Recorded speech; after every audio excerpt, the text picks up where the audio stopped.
ಗಾಡಿ ಪಂಚರ್ ಆಗಿದೆ, ಇವತ್ತು ಬಸ್ಸಲ್ಲೇ ಬರ್ತೀನಿ.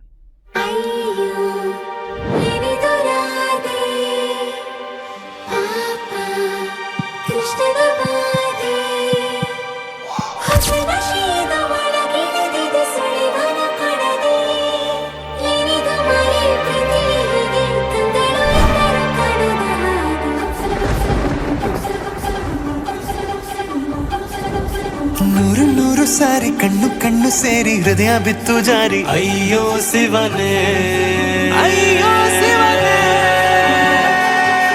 ಬೆರಳು ಬೆರಳು ತಾಕಿ ಹಾಗೆ ನಿನ್ನ ಸೋಕಿ ಉಳಿಯೋದೆಲ್ಲಿ ಬಾಕಿ. ಅಯ್ಯೋ ಶಿವನೇ, ಅಯ್ಯಯ್ಯೋ ಶಿವನೇ. ಸ್ಟುಪಿಡ್, ಕಾಮನ್ ಸೆನ್ಸ್ ಇಲ್ವಾ? ಇನ್ನೊಂದು 10 ಮಿನಿಟ್ಸಲ್ಲಿ ನಂಗೆ ಇಂಟರ್ವ್ಯೂ ಇದೆ. ಶಿವ ಅಂತೆ ಶಿವ. ಹಳೆದ ಊರಿನ ಬೀದಿಯಲ್ಲಿ ದೇವತೆ